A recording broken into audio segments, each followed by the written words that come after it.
تحقیقات کا یہ حصہ بالکل واضح تھا، لیکن وہاں کوئی پائپ نظر نہیں آیا سوائے بلیٹنگ پیپر اور قالین پر لگے ہوئے دھبوں اور ٹوکری میں جلے ہوئے تمباکو کے گل کے علاوہ اور کچھ نہ ملا۔ میز پر قانون کی کتاب اور کاغذات دوبارہ ترتیب سے رکھ دیے گئے تھے۔ غالیچے کو قالین پر پڑے ہوئے جلنے کے نشانات چھپانے کے لیے کھسکایا گیا تھا اور کرسی کو میز کے قریب کر دیا گیا تھا۔ یہ صفائی اور ترتیب مارگریٹ شیلن یا اس کے کسی با اختیار فرد نے نہیں کی تھی، تو کیا قاتل کا کام تھا جو اس نے اس قتل پر سے لوگوں کی توجہ ہٹانے کے لیے کیا؟ اس کے بعد کوئن نے اس ڈبے پر توجہ مرکوز کی جس میں 6 مختلف قسم کے پائپ رکھے ہوئے تھے۔ کوئن سوچنے لگا کہ شیلن جو پائپ پی رہا تھا وہ اس ڈبے میں سے لیا گیا یا ان سے الگ تھا، لیکن دونوں صورتوں میں اسے میز یا فرش پر ہونا چاہیے تھا۔ پھر ایک خیال کے تحت اس نے تمباکو کا ڈبہ کھولا اور اس میں سے ایک چٹکی نکال کر سونگھی۔ یہ ورجینیا کی ایک قسم تھی، جبکہ وہ خود نیوی کٹ پسند کرتا تھا۔ اس نے پتیوں کو انگوٹھے اور انگلی کے درمیان رکھ کر مسلا اور زبان سے چکھنے لگا۔ اس کا ذائقہ اور مہک عام تمباکو جیسی تھی۔ اس نے میز پر رکھا پیتل کا ڈبہ کھولا۔ اس میں لکڑی کی ماچس اور مرغی کے پر رکھے ہوئے تھے جن سے پائپ کی جمی نکوٹین کی تہ صاف کی جاتی ہے۔ وہ خود بھی اپنے فلیٹ اور دفتر میں ان کی اچھی خاصی مقدار رکھتا تھا۔ باکس بند کرتے وقت اس کی نظر پائپ کے اوپر اٹھے ہوئے پیالے پر گئی اور وہ یہ دیکھ کر حیران رہ گیا کہ صرف ایک نہیں بلکہ سب پائپوں میں اندر کی جانب کاربن کی تہ جمی ہوئی ہے۔ جج ایک بے پرواہ تمباکو نوش تھا۔ وہ پائپ کا تنا تو باقاعدگی سے صاف کیا کرتا تھا، لیکن اس نے پیالے کی صفائی کو نظر انداز کر دیا۔ اس طرح کاربن جمع ہونے سے یہ پائپ بالآخر ناقابل استعمال ہوتے جاتے ہیں۔ وہ کچھ دیر کھڑا اپنی قائم کردہ رائے پر غور کرتا رہا، پھر پارلر سے واپس چلا گیا۔ مارگریٹ شیلن اور جیرم پیکسن ابھی تک صوفے پر برابر برابر بیٹھے ہوئے تھے، بلکہ اب جیرم پہلے کی نسبت اس کے اور زیادہ قریب ہو گیا تھا۔ اس نے کوئن کی چبھتی ہوئی نظروں کی بھی پرواہ نہیں کی۔ میں تم سے اکیلے میں کچھ باتیں کرنا چاہتا ہوں مسز شیلن، کیا تمہیں کچھ ملا؟ وہاں ایسی کوئی چیز نہیں جو یہ معلوم کر سکے، پیکسن نے کہا۔ یہ صرف تمہیں پریشان کرنا چاہ رہا ہے مارگریٹ۔ تمہیں کوئی اعتراض تو نہیں ہوگا اگر میں اپنی موکلہ سے تنہائی میں کچھ باتیں کر لوں؟ مجھے اعتراض ہے۔ پلیز جیرم، مارگریٹ نے اس کی بات کاٹتے ہوئے کہا، میں مسٹر کوئن سے اکیلے میں بات کرنا چاہوں گی۔ تمہیں یہاں مزید رکنے کی کوئی ضرورت نہیں ہے۔ میں تمہیں تنہا نہیں چھوڑ سکتا، اس کے جانے کے بعد چلا جاؤں گا۔ میں بالکل ٹھیک ہوں، تم میری فکر نہ کرو۔ کیسے نہ کروں؟ تمہاری بھلائی میرے لیے بہت اہم ہے۔ اس کے جواب میں وہ دھیرے سے مسکرا دی۔ اس کے بعد پیکسن نے مزید بحث نہیں کی۔ اس نے کوئن کو کھا جانے والی نظروں سے دیکھا اور کھڑے ہوتے ہوئے مارگریٹ سے بولا، اگر تمہیں میری ضرورت ہو تو فون کر لینا، میں شام کو گھر پر ہی رہوں گا۔ یہ کہہ کر وہ چلا گیا۔ اس کے جانے کے بعد کوئن نے کہا، لگتا ہے کہ پڑوسی کو تمہارا بہت خیال ہے۔ میں بھی یہی سمجھتی ہوں۔ وہ بہت مہربان اور توجہ دینے والا شخص ہے۔ کیا تمہارے شوہر سے بھی اس کی اچھی دوستی تھی؟ ہاں بالکل، ہم دونوں سے ہی اس کی دوستی تھی۔ کیا وہ شادی شدہ ہے؟ نہیں، ابھی اس کی شادی نہیں ہوئی۔ 3 سال پہلے وہ پڑوس کے مکان میں آیا تھا جو اسے اس کی آنٹی سے ورثے میں ملا ہے۔ اس کی گزر اوقات کا ذریعہ کیا ہے؟ وہ جیکسن مینوفیکچرنگ میں ایگزیکٹو ہے۔ اس نے طویل سانس لیتے ہوئے کہا، جیسے وہ موضوع بدلنا چاہ رہی ہو۔ تم مجھ سے کوئی بات کرنا چاہ رہے تھے مسٹر کوئن؟ کیا تمہیں رابرٹ کی اسٹڈی سے کوئی اہم بات معلوم ہوئی؟ فی الحال کچھ کہنا قبل از وقت ہوگا۔ کیا تم بتا سکتی ہو کہ تمہارے شوہر کا پسندیدہ پائپ کون سا تھا جسے وہ سب سے زیادہ استعمال کرتا ہو؟ یہ سوال سن کر وہ چکرا گئی اور اس نے یہ بھی نہیں پوچھا کہ وہ یہ کیوں جاننا چاہ رہا ہے۔ ہاں، وہ ایک سفید اور زرد رنگ کا غیر معمولی پائپ تھا جو اسے کسی نے تحفے میں دیا تھا۔ کیا وہ یہی پائپ روزانہ استعمال کرتا تھا؟ ہاں، جہاں تک میں جانتی ہوں، میں نے اسے زیادہ تمباکو نوشی کرتے نہیں دیکھا، سوائے اس کے کہ جب کبھی ہم ایک دوسرے کے ساتھ باہر جاتے۔ تمہارے علاوہ اس کی اسٹڈی تک اور کس کی رسائی تھی؟ رسائی؟ میں کچھ سمجھی نہیں۔ میں اس سوال کو دوسری طرح کرتا ہوں، کیا رابرٹ اور تمہارے علاوہ کسی اور کے پاس اس مکان کی چابیاں ہیں؟ مثال کے طور پر تمہارا دیور؟ ہاں، پیٹر کے پاس ایک چابی ہے۔ اس کے علاوہ کوئی اور؟ جیرم، ہم نے آپس میں چابیوں کا تبادلہ کیا تھا تاکہ اگر کسی ایک کی چابی کھو جائے تو دوسرے سے لے سکیں۔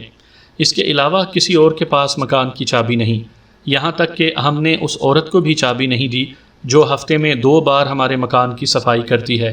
یقیناً تم ان میں سے۔ کوئن نے اس وقت تک اپنے شبہات کا ذکر کرنا مناسب نہ سمجھا جب تک کہ ان کی تصدیق نہ ہو جائے۔ اس نے موضوع بدلتے ہوئے کہا، معاف کرنا، میں ایک بار پھر اسٹڈی میں جانا چاہوں گا۔ جیسے تمہاری مرضی۔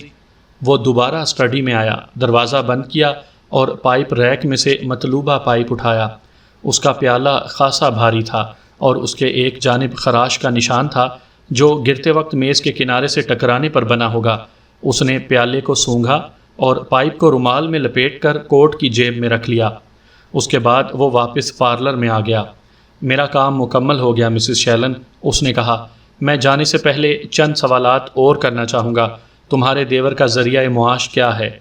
وہ نایاب کتابیں اور مسودوں کی خرید و فروخت کرتا ہے۔ اس کی کوئی دکان ہے؟ ہاں، اندرون شہر مسٹر اینڈ میسن میں اس کی دکان ہے، جبکہ وہ خود ٹیلی گراف ہل پر رہتا ہے۔ کیا میں پوچھ سکتا ہوں کہ تمہارے شوہر کی آخری رسومات کب ادا کی جائیں گی؟ جمعے کے روز دوپہر میں، گویا 2 دن بعد۔ اس طرح وہ جمعرات کے روز پیٹر لیمن کی دکان کا چکر لگا سکتا ہے۔ اس کے بعد سپہر میں وہ اپنی موکلہ سے ملنے آئے گا۔ مناسب ہوگا کہ پہلے اس کے کل کے پروگرام کے بارے میں معلوم کر لیا جائے، جس پر اس نے کہا کہ وہ گھر پر ہی ہوگی کیونکہ لوگ ابھی تک اس سے تعزیت کرنے آ رہے ہیں۔ ٹھیک ہے، میں کل سپہر میں تم سے ملنے آؤں گا۔ کیا تمہیں امید ہے کہ مجھے کوئی قطعی بات بتا سکو گے؟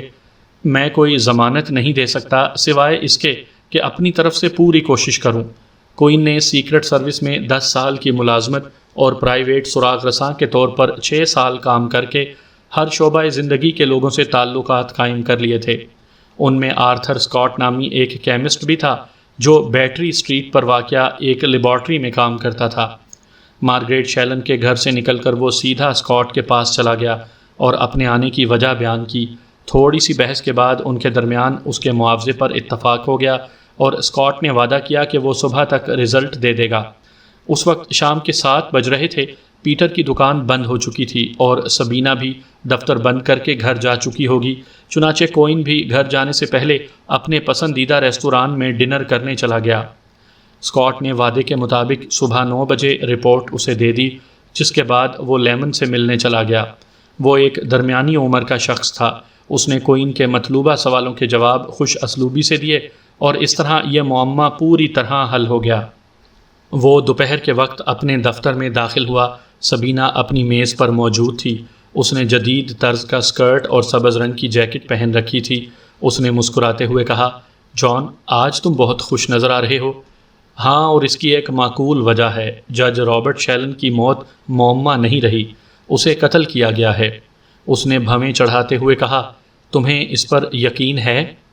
100%۔ میں جانتا ہوں کہ اسے کس نے قتل کیا ہے، اس کا محرک کیا تھا اور یہ کس طرح ہوا۔ پھر تو تم یہ کیس لینے میں حق بجانب تھے۔ کیا یہ وہی جارج نامی شخص ہے جس نے جج کو دھمکی آمیز خط لکھے تھے؟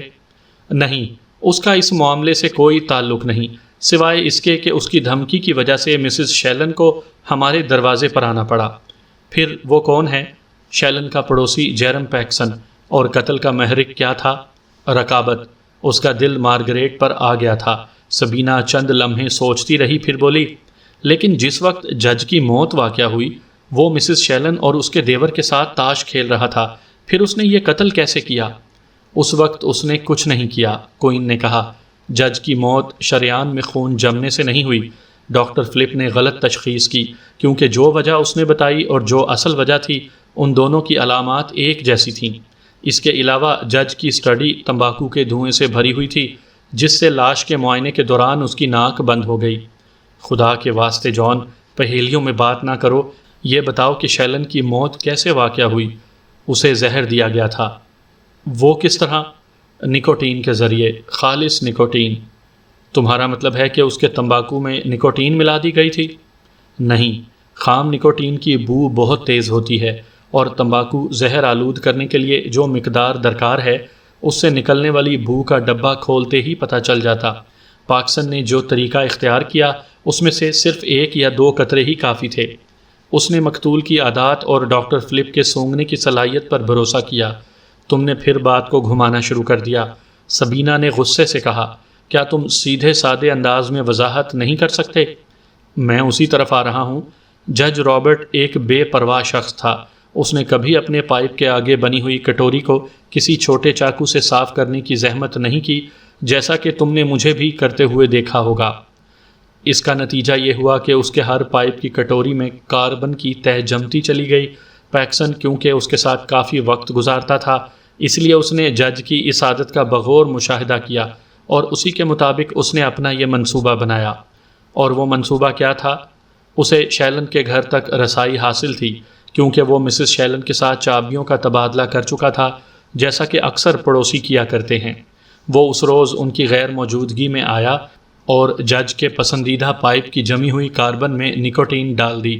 جب میں نے اس کی پیالی سونگھی تو میں فوراً سمجھ گیا کہ اس میں کچھ ڈالا گیا ہے۔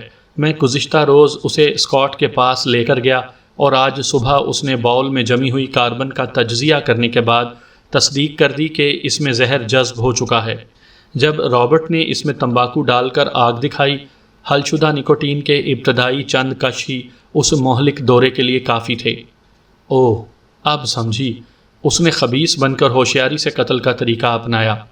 اس کے ساتھ ہی انتہائی تکلیف دہ بھی، نکوٹین کے زہر سے اس کے پیٹ میں شدید درد ہونا شروع ہو گیا، اسی لیے اس نے پیٹ میں درد کی آواز لگائی تھی۔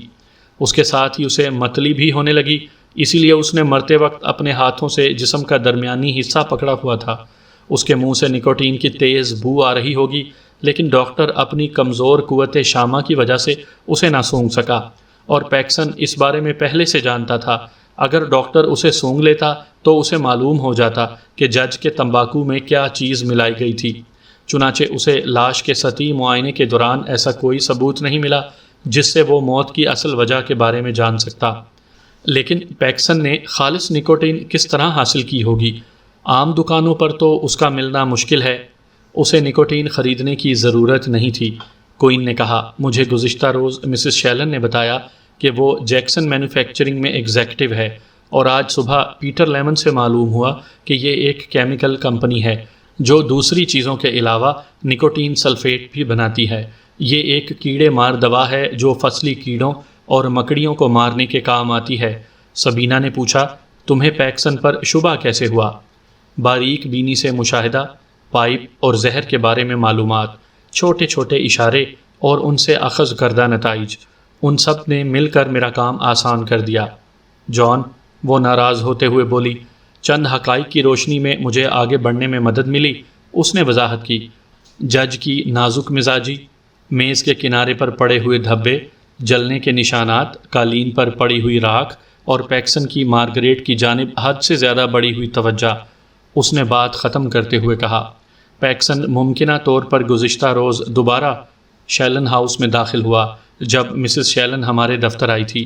اس نے قالین پر بکھری ہوئی راکھ صاف کی اور استعمال شدہ پائپ کو دوسرے پائپوں کے ساتھ ریک میں رکھ دیا، اور مسز شیلن یہی سمجھی کہ پائپ اپنی جگہ پر نہیں ہے۔ سبینہ کے پاس پوچھنے کے لیے کوئی سوال نہیں تھا، لیکن اس نے اتنا ضرور کہا، بہرحال تم یہ ضرور محسوس کرو گے کہ جو شہادتیں تم نے اکٹھی کی ہیں وہ واقعاتی ہیں۔ تمہارے پاس پیکسن کے خلاف کوئی قانونی ثبوت نہیں ہے کہ اسی نے پائپ میں نکوٹین کے قطرے ملائے۔ میں جانتا ہوں، کوئن نے کہا، میرا اس سے الجھنے کا کوئی ارادہ نہیں ہے، کیونکہ وہ کبھی اپنے جرم کا اعتراف نہیں کرے گا، اور نہ ہی میں پولیس کے پاس جاؤں گا۔ میں آج کسی وقت مسز شیلن اور پیٹر لیمن سے مل کر انہیں یہ سب باتیں بتا دوں گا۔ اب یہ ان پر منحصر ہے کہ وہ ان معلومات کی روشنی میں کیا قدم اٹھاتے ہیں۔ میں سمجھتا ہوں کہ یہی مناسب ہے۔ کیا تم اس سے اتفاق کرتی ہو؟ بالکل، اس نے شرماتے ہوئے کہا، مجھے تمہاری رفاقت پر فخر ہے۔ پھر مجھے اجازت دو کہ اس کامیابی کی خوشی میں ایک پائپ سلگا لوں۔ او نو، وہ اٹھلاتے ہوئے بولی اور کھڑکی کھولنے کے لیے اٹھ کھڑی ہوئی۔